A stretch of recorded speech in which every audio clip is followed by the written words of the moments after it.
Hi class, Mr. Morris again, and we're going to do a video on mass spectroscopy, also known as mass spectrometry. Okay. To start out, we need to review the parts of the atom. Protons are located in the nucleus. Neutrons are located also in the nucleus.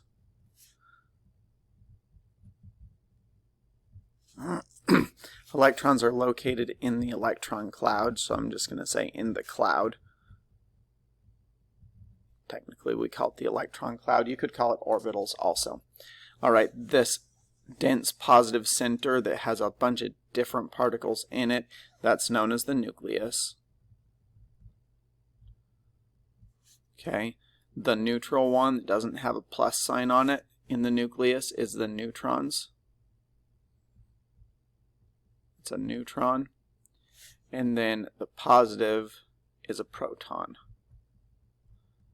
Of course, our negative particle in the cloud is an electron. Doesn't really look like a C. Let me fix it. There we go.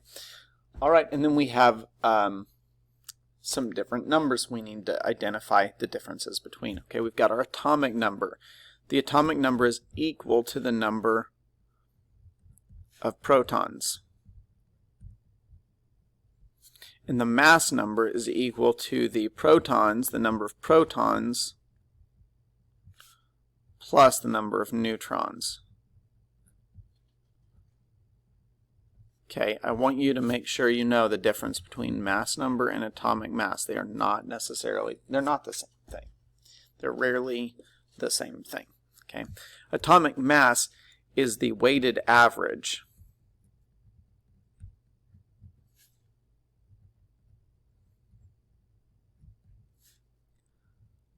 of the mass numbers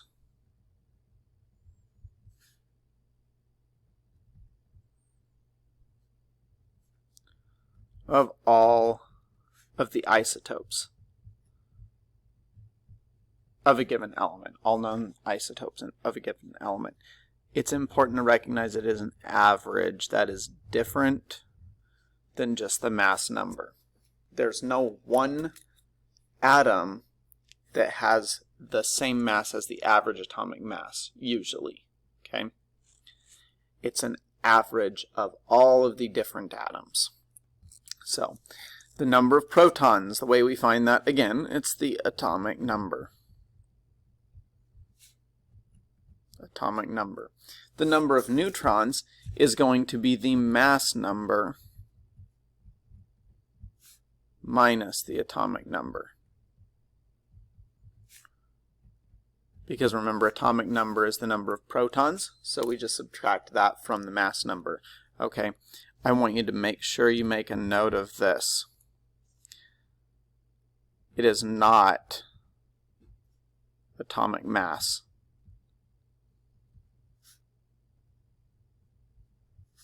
minus the atomic number.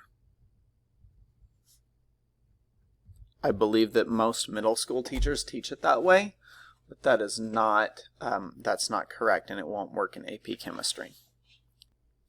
Okay, so if we want to find the number of electrons when neutral, it's going to be equal to the number of protons. In other words, it's going to be equal to the atomic number.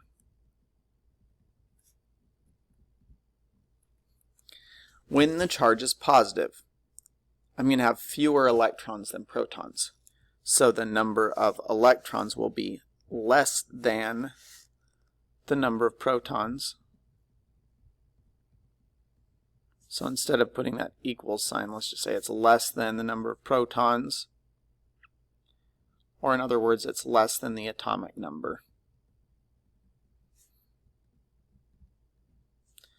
All right, let's cross out the other equal sign here, because when the charge is negative, I'm going to have more electrons, so the number of electrons will be greater than the number of protons. Greater than the atomic number. Isotopes have the same number of protons, and therefore they have the same atomic number. Same thing, right? But what's different? Well, they have a different number of neutrons, and that gives them a different mass number. Okay, we're going to move on to the next page. That's just a review of the parts of the atom. On the second page of this, we talk about isotopes and a mass spectrometer. What is a mass spectrometer? Well, a mass spectrometer is a piece of equipment that can be used to separate substances based on differences of mass. Isotopes of the same element with different mass numbers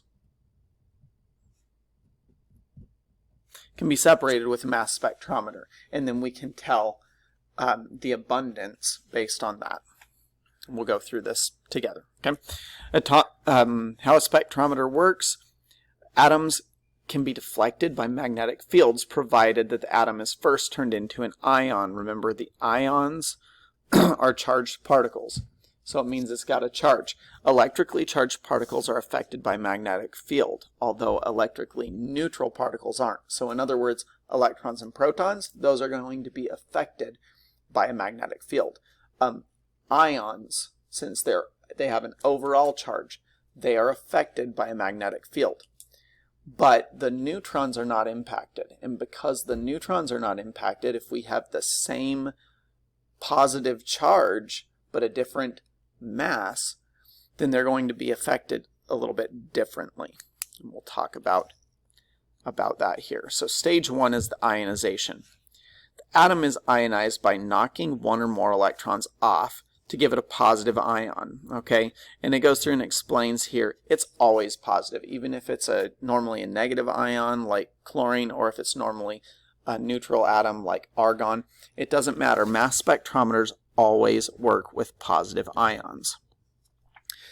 So the first thing we do is we ionize it. We knock an electron off to make a positive ion. Then we accelerate the ions inside the mass spectrometer so that they all have the same kinetic energy, basically the same velocity. It's not exactly the same, but it's very close to the same velocity. Okay. Here's the key thing. They have the same kinetic energy. That's what really matters. Don't worry too much about the velocity. It's close, it's not exact. All right. Stage 3 is deflection.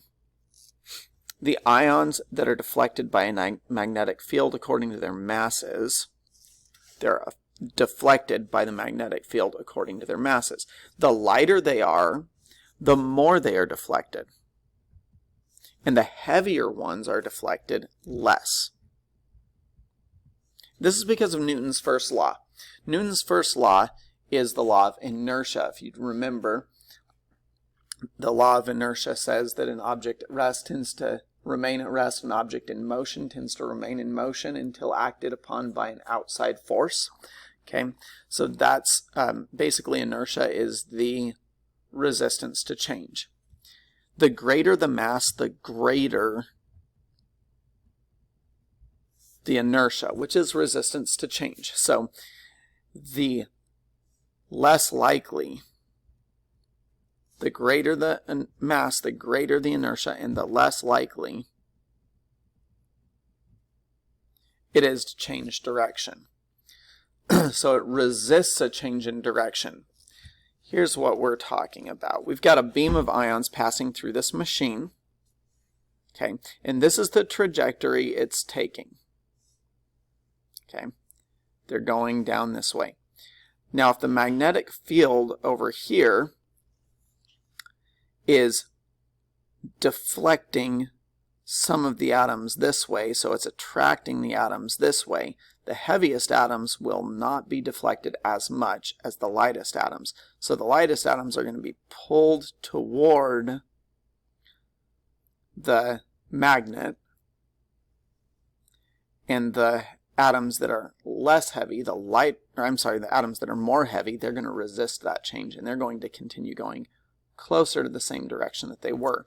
And what you do is you get this detection on the other side. It's detected, and some of the ions hit here, some of them hit there. So we get a readout that says the percentage of them that are, let's say, 35, and the percentage that are, let's say, chlorine 37, for example. All right, let's go ahead and look at some examples of that.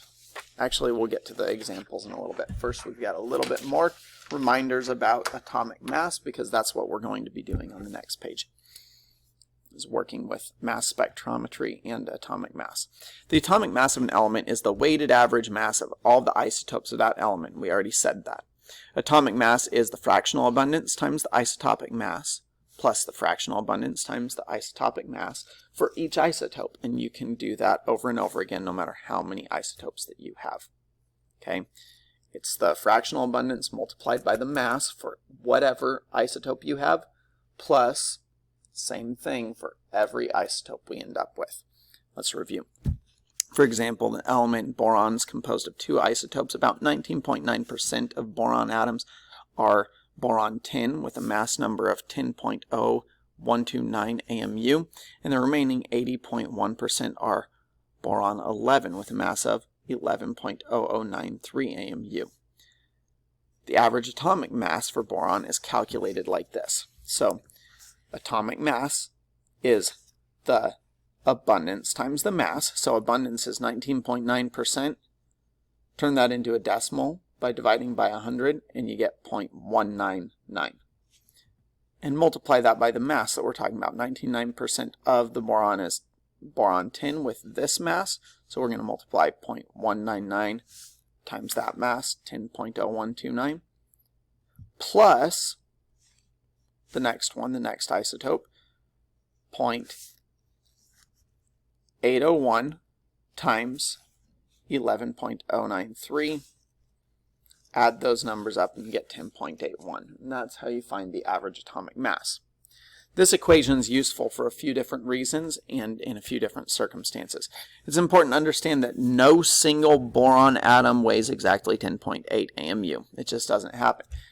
10.8 AMU is the average mass of all of the boron atoms. And an individual boron atom's weight is either about 10 or about 11. Okay? The average atomic mass is just an average. Let's look at the isotope abundance prediction that we have down here. Copper has two isotopes. It's got copper 63 and copper 65. Now, I want you to be able to do some estimation here. Since the atomic mass of copper is 63.55 AMU, which isotope is more abundant? And then we want to explain how we know that. Okay. So, first of all, we need to look at our masses. This one has a mass of about 63. This is a mass of about 65. And then look at your average mass, 63.55. Which one is that closer to? It's closer to copper 63, and because of that we know that copper 63 is probably more abundant. So we could say copper 63 is more abundant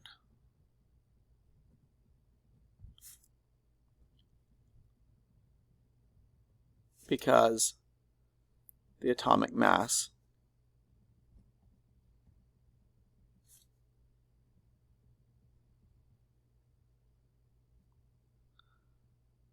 which is 63.55 AMU is closer to 63 AMU than to 65 AMU. And that's it. That's the explanation for why we know that copper 6 is more abundant than copper 5. I'm sorry, copper 63, I should have said copper 63 is more abundant because than copper 65. Copied that number down wrong. Sorry about that. Okay, so we want to estimate the percent abundance of each isotope. Now, if I want to just do an estimation, I don't need to do any calculations with this really, other than just kind of quick math in my head. So here's how I would estimate it. All right, if it was 50-50, that's just the easiest thing to think about. If it was half and half, 63 and 65, if they were half and half, then it would be exactly in the middle, and that would be 64. So the average mass would be 64 if the percent abundance of each isotope was 50% and 50%. We know that's not true. We know it's closer to 63. In fact, it's 63 and a half, which is halfway between copper 63 and copper 64. So it's halfway between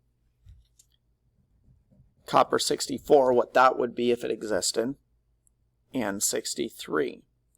So what that tells me is that we're halfway again closer to 63. That's about 3/4 copper 63. So it's a fairly good estimate that it would be 75% copper 63 and about 25% copper 65. By the way,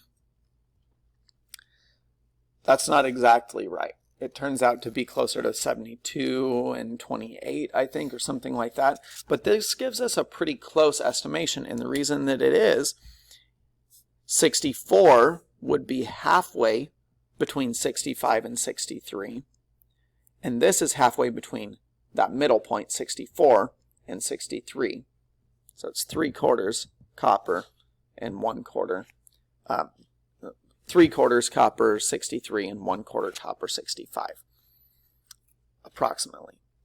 Now, if I didn't want to approximate, but I actually wanted to get the exact answer, I would do this differently. And that's what this part at the bottom is talking about, isotope abundance calculations. Okay, it gives us an example problem worked through. Naturally occurring chlorine consists of chlorine 35 with this mass and chlorine 37 with this mass, with an atomic mass of 35.453 AMU. What's the percent composition of chlorine in terms of the two isotopes? So we have the atomic mass, we have the mass of chlorine 35 and the mass of chlorine 37. We don't have the two fractions. So we know we could call one of these fractions X, and the other one we can maybe call it Y. Okay, but Y, so if I called this X and I called this Y, X plus Y have to add up to be 100%, which would be 1. Okay, so I know that X plus Y equals 1, right? Therefore, Y equals 1 minus X. So I'm going to use that fact, and that's really what we mean down here, but I just wanted to clarify. If the fraction of 35 of chlorine 35 is X, then the fraction of chlorine 37 is 1 minus X, 1.00 minus X. And this is why in the text box is basically putting in words what we just did here. So if I wanted to find what X is and then what 1 minus X is, I would just set it equal to 35.453, that's our atomic mass, is equal to X times the mass of chlorine 35, which is 34.96885, plus the abundance of chlorine 37, and the abundance of chlorine 37 we just said is 1.00 minus X, put that in parentheses, times 36.96590. Then we would have to distribute that 36.96590 times 1 is 36.96590 minus, and then that number times x, 36.96590x. And we would add it to 34.96885 multiplied by x, still equal to that. Then we can combine like terms, and we would take our x factor over to the other side. And really the reason that I would do that is just because this minus this gives us a negative number, and we know if we switch to the other side it can be a positive number. So we have positive 1.999 or 1.99705x. And then we took this number, which is the non-x factor, 36.96590 minus 35.453, and you get 1.513. If I want to solve for x, I've got to divide by that number, and that's what we did here to get 0.7576. All right, that gives you your abundance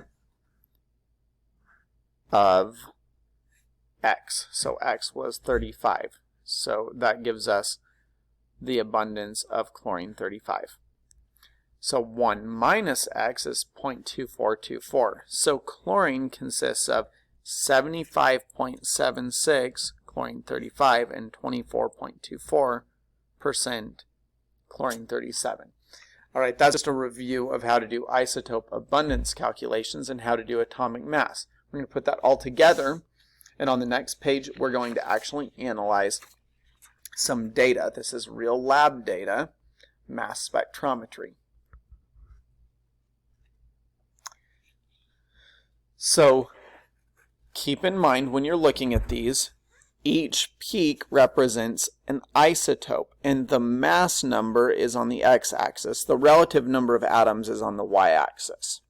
The first couple are a little bit easier because they're done in terms of percentage, and they tell you what percent it is. It's labeled at the top. See, this one says 69.09. This one says 30.91. It wants us to predict the atomic mass based on the isotope abundance and then identify the element. I want to start by just giving a rough estimate, because sometimes, let's say you have a multiple choice question like this, sometimes you can rule out all of the incorrect answers just by using some common sense. So let's work first through that. I see that I've got 63 and 65. I've got a lot more 63. It looks like I've got about twice as much 63.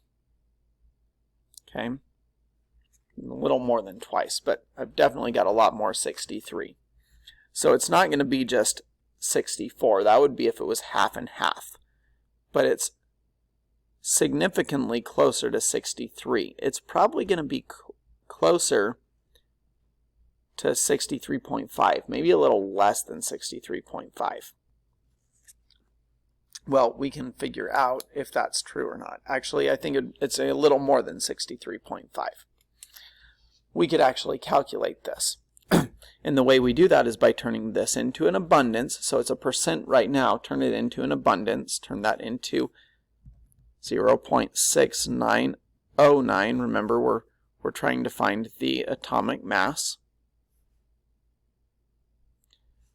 I'm multiplying this number times the mass. Mass number is 63 plus 30.91.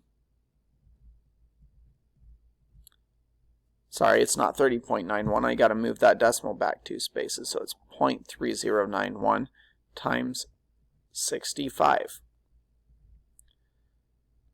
If I do that and add it together, let's see what we get.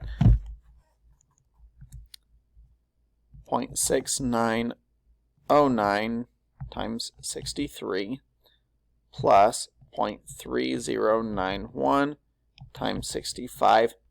Okay, 63.61 or 63.62.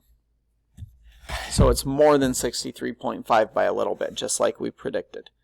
63.62. By the way, if I was just asked to decide what element it was,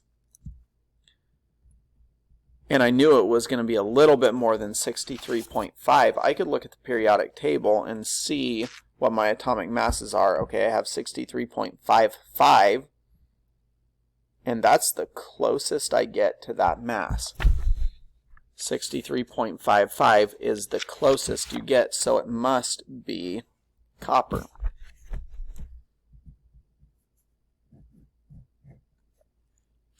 All right, the next one. I want to find the atomic mass and then identify the element. Okay, we could estimate this without even really looking at the math. It's going to be closest to this number because of what percentage we have. We have like 90-some% of the isotope with a mass number of 56. Okay, so it's going to be close to 56. So the question is it going to be more than or less than 56? Well, you got to look at both sides. So I've got 5.85% on the left. If you add these up, it's less than 3% on the right. So it's going to be slightly to the left. It's going to be slightly less. So it's probably going to be 55 point something. That would be my guess. 55.5 or 55.8 or something of that sort. We could figure it out if we wanted to. We can, because we know these add up to be 100. If you add those up, you'd find that they're going to add up to be 100. Turn it into abundance. So I have 0.0585 times 54 plus 0.9175 times 56 plus, I'm going to go down to the next line, 0.0212 times 57 plus 0.0028, very, very little, times 58 equals, and we can put that in the calculator, 0.0585 times 54 plus 0.9175 times 56 plus 0.0212 times 57 plus 0.0028 times 58. Now, if this was a multiple choice question, you would not want to take that much time on this question. We would just do an estimate, and we would have come up with basically this answer. I guessed it was 55.8, turned out to be 55.9. Okay, so 55.9 AMU, you would definitely be able to pick the right answer if it was a multiple choice question. And I need to find out what it is. If that was all it asked me, it's even easier. 55.85, 55.9, about the same thing. That's FE. Okay, the next two are a little more challenging because they don't give us percentages. We have to figure it out. And in fact, it's really hard to figure this out in terms of percents. So what I do is I just kind of try to estimate by looking at it. This looks like maybe, I'm going to just call this 10 to make my life easier. I'm going to call that 10, and I'm going to call this 5. Right? All right, so then the other thing we can do is just kind of identify, breaking this up a little bit and just estimate. So I start with 5. Maybe this is 6, and then 7, 8, 9, and then 10, right? Just estimating here. So this looks like it's maybe somewhere around 9. What if you said it was 8? You're going to get pretty close to the same answer that I do anyway when you do the math. This is about 10 probably. Okay. So if I have an amount, and we don't, it's just relative abundance. If we have an amount of 10, let's say atoms, just for the sake of it. Let's say I have 10 atoms that have a mass of 107, and I've got 9 atoms that have a mass of 109. I've got a total of 19 atoms, right? So if I want to know the abundance of each, this is how you solve it. You go 10 over, add them together, 10 plus 9 is 19. And we're going to multiply by the mass, 107. So it's abundance, which is a fraction, times the mass, plus the abundance, so 9 over 19, times the mass, which is 109. When you do that in a calculator, you're going to get pretty close to the answer we're looking for. 10 over 19 times 107 plus 9 over 19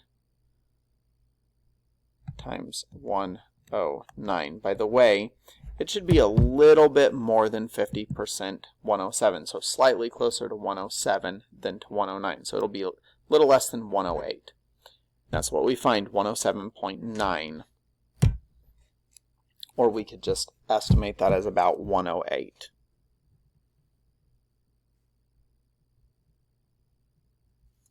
So if I've got about 108 AMU, let's see what element that might be. Well, let's see, 178, 107.8,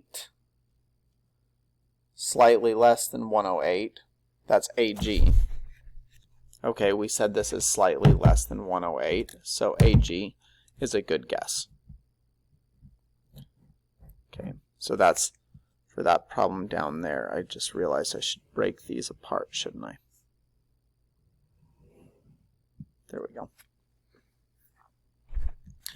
All right, and then down here, we've got another one kind of similar. So we're going to estimate this. I'm going to estimate this as 10, and this is 5. So we got 10. I don't know, this is maybe about, you could say 2 or 3. I'm going to call it 3. It's probably 2.5. That's fine. Okay, so I have 10 and 3. Those are the two different heights that I have. So I could estimate this by saying 10 over 13, because 10 plus 3 is 13, times 35, plus 3 over 13 times 37, and then I could get an answer. It should be way closer to 35. It should be like 35.5 or so. 10 over 13 times 35 plus 3 over 13 times 35. Let me do that again. 10 over 13 times 35. Oh, this is supposed to be 37. I'm sorry. 3 over 13 times 37. Then you get 35.5.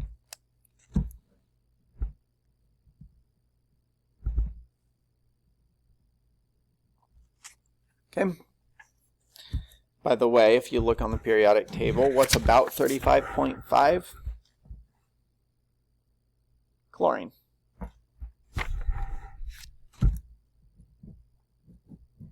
Okay, one more, and this one is awfully hard to estimate.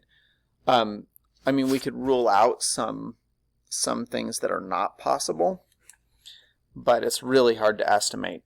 It's probably going to be closer to this than it is to this one, right? But it's going to be somewhere in the middle on the left. It's going to be to the left of that peak. That's about as far as I can get with estimating if we're talking about that type of estimation. I mean, you could do some complex analysis, but this is the easiest way to do it. So I'm going to call this peak 10. I'm going to call this one, I don't know, maybe 8. I'm going to call this one 6. This one, we're going to say it's, I don't know, you could say 3 or 4. I'm going to call it 4. That one's the same height. And then this one, I'm going to call it either 2 or 3. Let's call it 2. All right. And then way over here, that one's so small, it's not even 1. It's less than 1. So I really wouldn't even bother with it. But if you insist on writing down a 1, you could. But it's way less than 1. It's less than half. So our mass is going to be based mostly on these. Okay. So we need to add all of those together. So what I see is 4 plus 6 plus 8 plus 4 plus 10 plus 2 gives us 34. All right, so that's going to be our denominator. Numerator is going to be, in this case, 4 over 34. And I'm multiplying by 198 plus 6 over 34 times 199 plus 8 over 34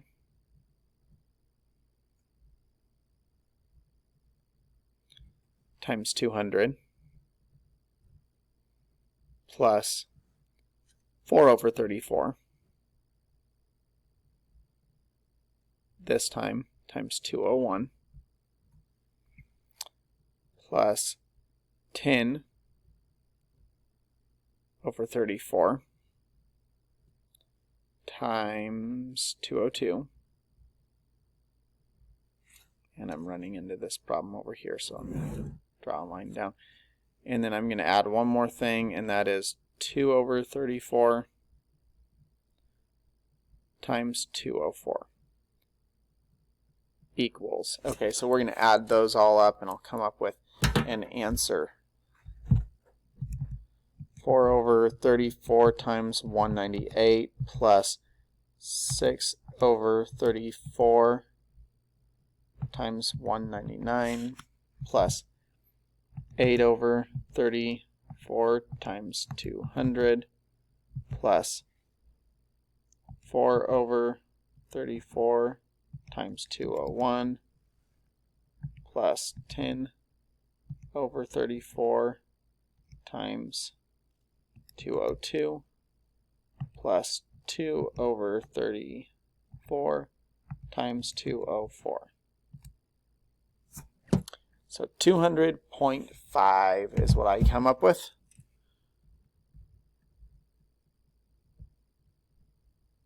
Let's see if that seems logical. Is there an element that that's similar to? About 200.5. 200.59 is mercury. Okay, that looks really close. So I would call this element Hg. Okay, that's it. That was a long video, a lot of practice, a lot of notes. Again, the purpose of this video is really just to give you a slow, systematic look at the notes. It's optional, but hopefully it's helpful for those of you who needed to kind of go through it a little bit more slowly.